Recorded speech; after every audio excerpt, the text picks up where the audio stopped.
बच्चों last term पर हम लोग पढ़ रहे थे बोरॉन फैमिली। बोरॉन फैमिली के अंतर्गत हम लोगों ने बोरॉन के जो 13 ग्रुप के एलिमेंट्स हैं उनकी प्रॉपर्टीज़ को पढ़ा, और बोरॉन और एल्युमिनियम जो दोनों एक ही ग्रुप के हैं फिर भी इनके गुणों में डिफरेंस होता है, जबकि एक ही ग्रुप में जो एलिमेंट्स होते हैं उनकी प्रॉपर्टीज़ में, उनके गुणों में समानता होनी चाहिए, लेकिन बोरॉन और एल्युमिनियम के गुणों में असमानता होती है, डिफरेंस होता है। तो वो हम लोगों ने पढ़ा था। और उसके पश्चात कि जो बोरॉन होता है, बोरॉन की क्या क्या प्रॉपर्टीज़ होती है, इसमें इसका जो व्यवहार होता है वो ग्रुप के दूसरे एलिमेंट से बिल्कुल अलग होता है, तो क्यों होता है उसको डिस्कस किया था।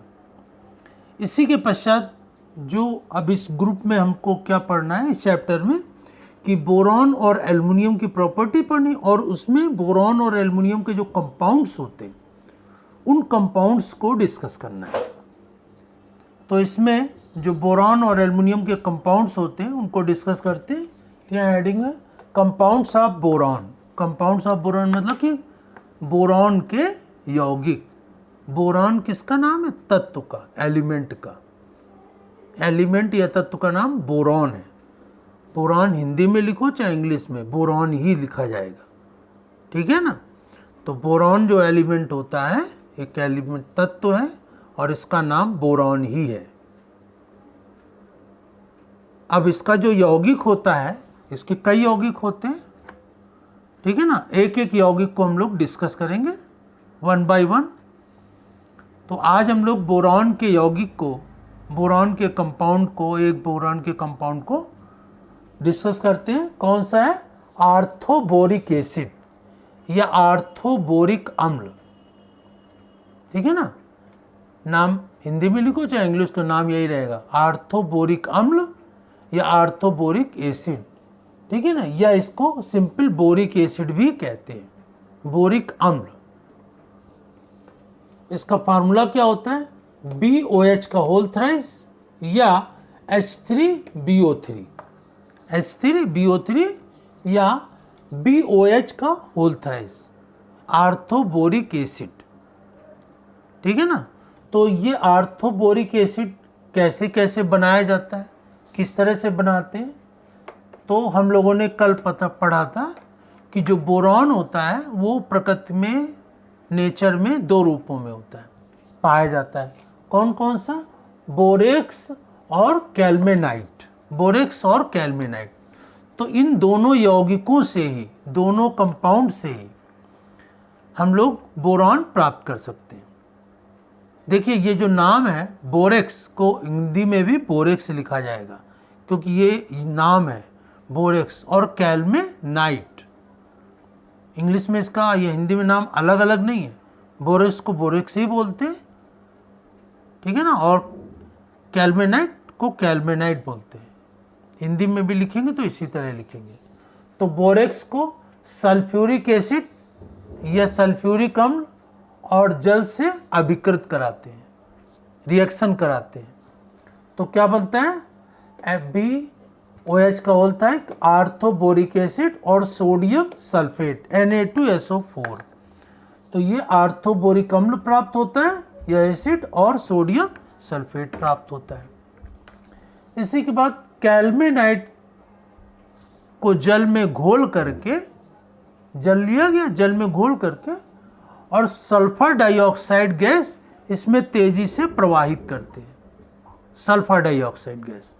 तो सल्फर डाइऑक्साइड गैस प्रवाहित करने पर क्या प्राप्त होता है? ये आर्थोबोरिक एसिड, BOH का होल थ्राइस, आर्थोबोरिक एसिड और कैल्शियम सल्फाइड CaSO3 प्राप्त होता है। तो इस प्रकार से बोरेक्स और कैल्मेनाइट, इन दोनों ही यौगिकों से, कंपाउंड से हम लोग आर्थोबोरिक एसिड या आर्थोबोरिक अम्ल प्राप्त करते हैं, ठीक है ना। बोरेक्स की रिएक्शन जल और सल्फ्यूरिक अम्ल से, और कैल्मेनाइट की जल और सल्फर डाइऑक्साइड के कराते हैं तो ये आर्थोबोरिक एसिड BOH का होल थ्राइस प्राप्त हो जाता है। अब इसके बाद इसकी प्रॉपर्टीज पढ़ते हैं। पहले तो पढ़ा हमने जो आर्थोबोरिक एसिड होता है वो प्राप्त कैसे किया जाता है। इसके बाद जो प्रॉपर्टीज है, इसके गुण हैं, प्रॉपर्टीज मतलब इसके जो गुण हैं, लक्षण है, वो क्या होते हैं। एक तो यह सफ़ेद होता है, वाइट, क्रिस्टलाइन मतलब क्रिस्टल के रूप में, ठोस के रूप में होता है, सुई के समान होता है, निडल लाइक, सुई के समान ये दिखाई पड़ता है, और soap like smooth and soft, साबुन के समान ये चिकना और मुलायम होता है। जैसे साबुन चिकना और मुलायम होता है वैसे ही आर्थोबोरिक अम्ल भी चिकना और मुलायम होता है। इसके बाद ये जल में घुलनशील है, लेकिन गर्म जल में ये पूर्णतः घुल जाता है और जल वाष्प के साथ ये वाष्पित हो जाता है, वोलेटाइल इन स्टीम। ये जल वाष्प के साथ वाष्पित भी हो जाता है, वोलेटाइल इन स्टीम। तो ये इसकी फिजिकल प्रॉपर्टीज होती हैं, भौतिक गुण क्या क्या होते हैं वो हम लोगों ने पढ़ लिया। अब इसी के बाद इसकी केमिकल प्रॉपर्टीज को हम लोग डिस्कस करते हैं कि केमिकल प्रॉपर्टीज क्या क्या होती हैं। तो BOH का होता है आर्थोबोरिक एसिड की क्रिया जल से कराते हैं तो हाइड्रोजन आयन प्राप्त हो जाता है और बोरेट आयन, हाइड्रोजन आयन अलग और बोरेट आयन प्राप्त हो जाता है इससे। अब ये जो बोरेट आर्थोबोरिक एसिड है इसकी सोडियम हाइड्रोक्साइड से कराते हैं। BOH का होल थ्राइस क्या है, आर्थोबोरिक एसिड या बोरिक एसिड, आर्थोबोरिक एसिड या बोरिक एसिड की अभिक्रिया सोडियम हाइड्रोक्साइड से कराते हैं तो क्या बनता है, NaBO2 या सोडियम मेटाबोरेट और जल प्राप्त होता है। इसी के पश्चात यहाँ पर एक लंबी रिएक्शन लिखी है, इसको गर्म करने पर तो यहाँ पर ये BOH का होल थ्राइस आर्थोबोरिक एसिड या बोरिक अम्ल, बोरिक अम्ल को 100 डिग्री सेंटीग्रेड पर गर्म करते हैं तो क्या प्राप्त होता है, HBO2 मतलब कि मेटाबोरिक एसिड और जल प्राप्त होता है। मेटाबोरिक एसिड को 160 डिग्री सेंटीग्रेड पर गर्म करते हैं तो क्या प्राप्त होता है, टेट्राबोरिक एसिड H2B4O7, टेट्राबोरिक एसिड प्राप्त हो जाता है। अब इस टेट्राबोरिक एसिड को और अधिक गर्म करते हैं, बिल्कुल लाल कर देते हैं, रेड हॉट गर्म कर देते हैं तो क्या प्राप्त हो जाता है, boron try oxide B2O3, boron try oxide प्राप्त हो जाता है। तो ये लगातार गर्म करते जाएं तो अलग अलग यौगिक, अलग अलग कंपाउंड्स प्राप्त होते हैं। और बोरॉन ट्राई ऑक्साइड की जल से अभिक्रिया कराते हैं तो H3BO3 अर्थात आर्थोबोरिक एसिड या आर्थोबोरिक अम्ल या बोरिक अम्ल प्राप्त हो जाता है। इसी के पश्चात कोबाल्ट ऑक्साइड COO क्या है, कोबाल्ट ऑक्साइड, कोबाल्ट ऑक्साइड की रिएक्शन किससे कराते हैं, बोरॉन ट्राई ऑक्साइड से तो क्या प्राप्त हो जाता है, COBO2 का whole thrice, cobalt metaborate, cobalt metaborate प्राप्त हो जाता है जो कि ब्लू कलर का होता है, नीले रंग का होता है, cobalt metaborate. Boron try oxide की रिएक्शन कार्बन और क्लोरीन से कराते हैं,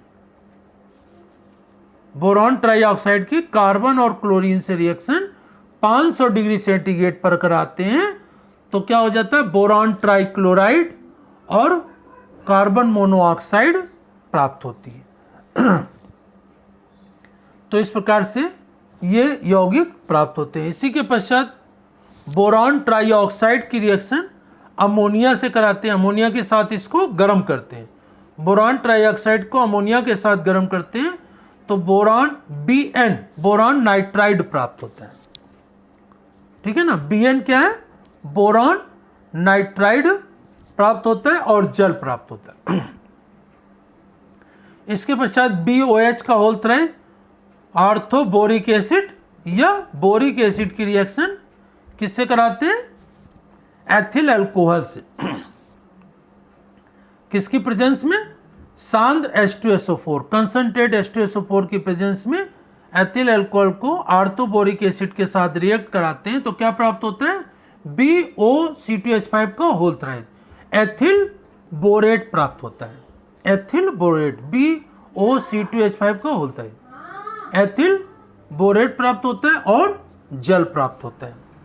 तो इस प्रकार से जो आर्थोबोरिक एसिड है जिसका फार्मूला होता है क्या, BOH का होल थ्राइस या H3BO3 आर्थोबोरिक एसिड, या इसे सिंपल बोरिक एसिड भी कहते हैं। तो बोरिक एसिड का फिजिकल प्रॉपर्टीज क्या होती है, भौतिक गुण क्या क्या होते हैं, ये सफ़ेद होता है, क्रिस्टल के रूप में होता है, सुई के समान दिखाई देता है, साबुन की तरह ये चिकना और मुलायम होता है, पानी में घुल जाता है और जलवाष्प के साथ वाष्पित भी हो जाता है, और विभिन्न यौगिकों के साथ इसकी रिएक्शन होती है। तो कौन कौन से यौगिक या कंपाउंड्स बनते हैं वो हम लोगों ने डिस्कस किया। अब इसके बाद साथ इसका यूज़ क्या है, आर्थोबोरिक एसिड या बोरिक एसिड का उपयोग किस में किया जाता है वो हम लोग डिस्कस करते हैं। तो ये यूज या उपयोग, तो आर्थोबोरिक एसिड का उपयोग किस में किया जाता है, पूर्तरोधी या एंटीसेप्टिक के रूप में, पूर्तरोधी या एंटीसेप्टिक के रूप में उपयोग किया जाता है। मतलब कि जब कहीं चोट वोट लग जाए तो उसके ऊपर बोरिक एसिड लगा दी जाए तो बैक्टीरिया या वायरस से कोई इन्फेक्शन होने वाला हो, संक्रमण होने वाला हो तो वो नहीं होता है। तो एंटीसेप्टिक जैसे क्रीम वगैरह होती है लगाते हैं तो वो एंटीसेप्टिक या पूर्तिरोधी होती है। तो उसी तरह से बोरिक एसिड भी काम करता है। एंटीसेप्टिक डस्टिंग पाउडर या आई लोशन, आंखों में जो लोशन लगाया जाता है वो उसमें बोरिक एसिड का इस्तेमाल किया जाता है, आंखों में लोशन जो लगाया जाता है। तो आई लोशन, आंखों में लगाने वाले लोशन में बोरिक एसिड का इस्तेमाल करते हैं। बोरोसिलिकेट ग्लास, बोरोसिलिकेट ग्लास मतलब कि कांच बनाने में, कांच बनाने में भी आर्थोबोरिक एसिड या बोरिक अम्ल का उपयोग करते हैं। इसके अलावा ग्लेजिंग करने में, चिकनाहट उत्पन्न करने में भी इसका उपयोग किया जाता है। और प्रिजर्वेशन मतलब कि संरक्षण, मतलब जो खाने पीने की चीज़ें जल्दी ख़राब हो जाती हैं तो खाने पीने की चीज़ें जल्दी ख़राब ना हो और वो सुरक्षित बनी रहें, लंबे समय तक सुरक्षित बनी रहें, तो इसके लिए उस बोरिक एसिड का उसमें इस्तेमाल किया जाता है। तो खाद्य पदार्थों को, खाने पीने वाली चीज़ों को सुरक्षित रखने के लिए भी बोरिक अम्ल या बोरिक एसिड का उपयोग किया जाता है। तो इस प्रकार से बोरिक एसिड का फार्मूला क्या होता है, बोरिक एसिड को किससे किससे प्राप्त किया जाता है, और बोरिक एसिड की केमिकल प्रॉपर्टीज़ और फिजिकल प्रॉपर्टीज़, भौतिक गुण और रासायनिक गुण क्या क्या होते हैं वो हम लोगों ने डिस्कस किए। और इसके साथ इसका उपयोग क्या होता है, यूज़ क्या होता है, वो उसको हम लोगों ने डिस्कस कर लिया। अब नेक्स्ट टर्न पर नेक्स्ट कंपाउंड को डिस्कस करेंगे। तो बोरॉन के जो कंपाउंड्स होते हैं वो एक एक कंपाउंड एक एक टर्न पर हम लोग डिस्कस करते रहेंगे। इसको भी आप लोग अपनी फेयर कॉपी में सही ढंग से नोट करते जाएंगे, ठीक है ना। तो इन आर्थोबोरिक एसिड BOH का होल थ्राइस, इसको आप लोग सही ढंग से समझेंगे और नोट करेंगे।